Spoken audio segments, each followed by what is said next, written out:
Olá pessoal, na aula de hoje nós vamos falar sobre índices, mas o que seria o índice? Bom, no contexto de banco de dados, o índice ele é uma estrutura ou um arquivo auxiliar associado a uma tabela. A sua principal função é acelerar o tempo de acesso às linhas de uma tabela, beleza? Bom, para se ter uma ideia aí melhor do que seria um índice, então imagine que o índice ele seria semelhante a um índice remissivo de um livro, onde você verifica determinado assunto no índice e depois localiza a sua posição na página. Bom, então vamos virar aqui Postgres e vamos falar mais aí sobre índices.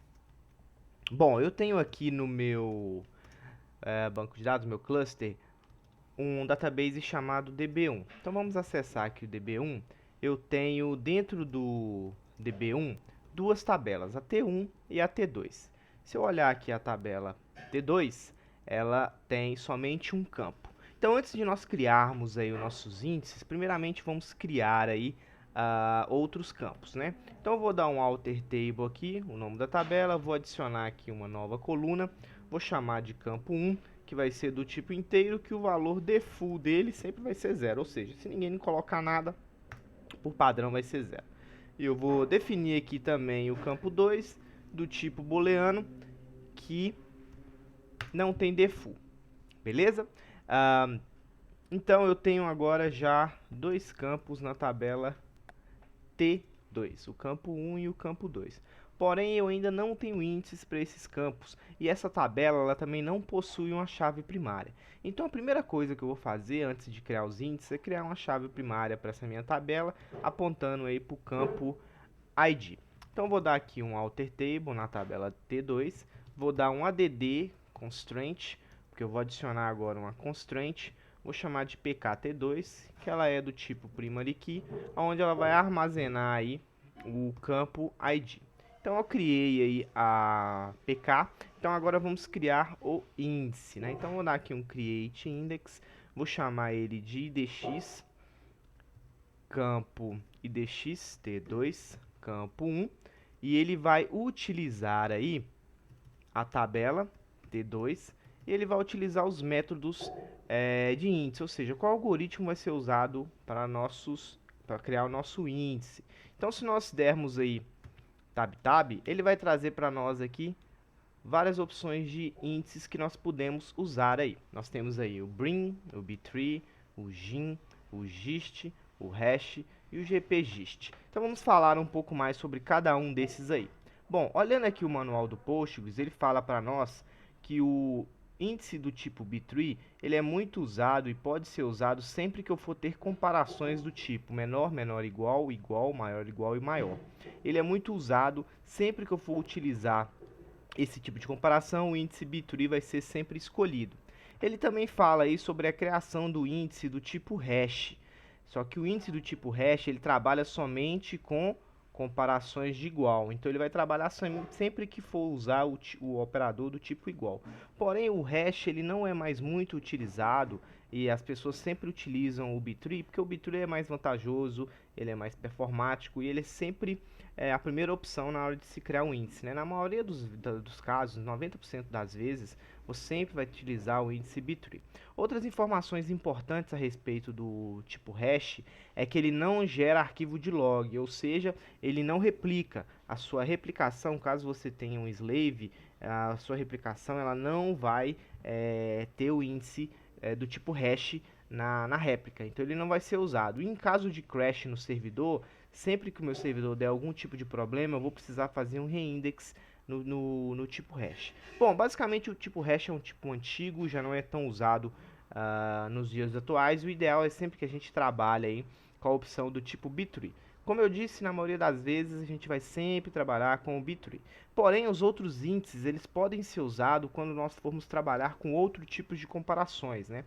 Então nós temos aí o tipo gist, que é um índice que trabalha com outros tipos de comparações. Então, sempre que eu for utilizar essas comparações que está definidas aí, eu vou trabalhar com o tipo GIST. Se nós olharmos aqui no manual mais a fundo, ele fala para nós que ele sempre vai trabalhar com no caso do Postgres, né, o core do Postgres, ele sempre vai trabalhar com os tipos TS Vector e TS Carry, E ele também trabalha com esses outros tipos aqui que podem ser instalados junto com o contrib.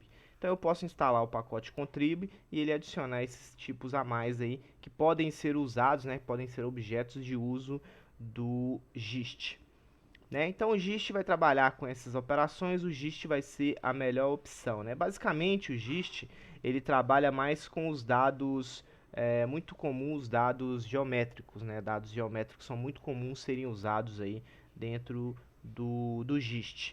Né? Ele também pode ser usado para armazenar os tipos tsvector e tcarry, né? Que também podem ser usados no tipo de índice gist. Nós temos aí o spgist, que ele é muito parecido aí com o gist, também trabalha em cima dos operadores muito parecidos aí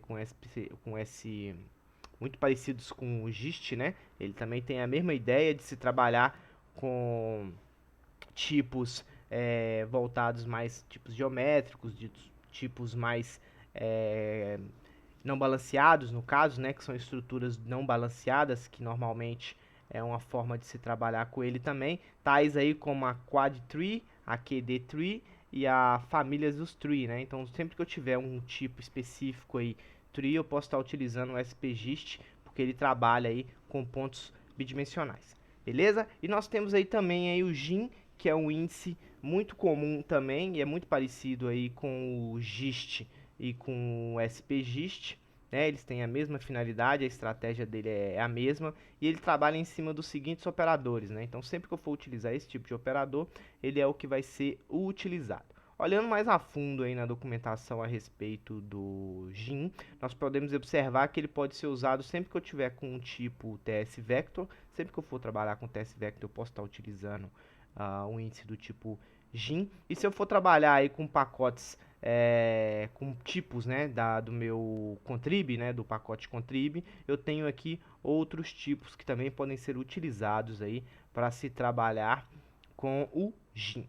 Bom, e por último, nós temos aí o Brin. O Brin ele foi implementado a partir da versão 9.5, né? Ele é uma implementação mais nova.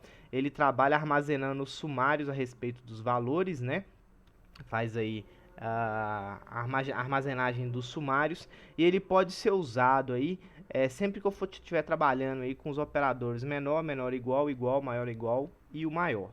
Bom, como ele é uma implementação a partir da versão 9.5, ele ainda é pouco utilizado, mas ele veio aí para fazer aí uma concorrência aí com o B-Tree, né? Ele em algumas situações ele é mais performático com o B-Tree, mas na maioria das vezes, e até porque ele é uma implementação mais nova, dificilmente a gente vai ver ele aí no dia a dia, beleza? Então voltando aí pro nosso índice. Então a ideia nossa aqui é que como nós vamos trabalhar com comparações comuns, né, maior, menor, igual, etc. Então a gente vai trabalhar aqui com o B-Tree. Então eu vou colocar aqui o B-Tree, vou definir aqui qual é o campo que eu vou gerar um índice, no caso aqui é o campo 1, e vou gerar um índice para ele. Se eu quisesse fazer isso para o campo 2, eu só precisaria alterar o nome do índice, né, para um outro nome, e ele criaria o índice sem problema nenhum. Então, voltando aqui à tabela T2, nós podemos observar aqui que nós temos agora os índices que nós acabamos de criar.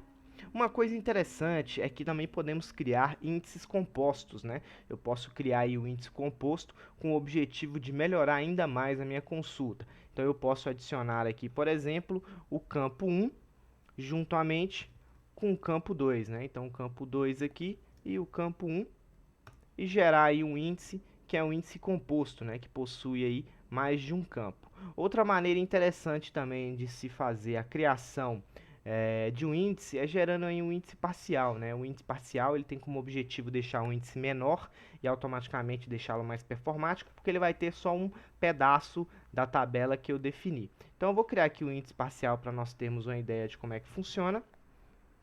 Vou criar um índice parcial, onde eu defino aqui a condição, né? Que poderia ser campo 1 maior que 18 e campo 1 menor que 65. Dessa forma, eu estou criando um índice que dentro do índice só vai existir valores que estiverem baseados nessa condição.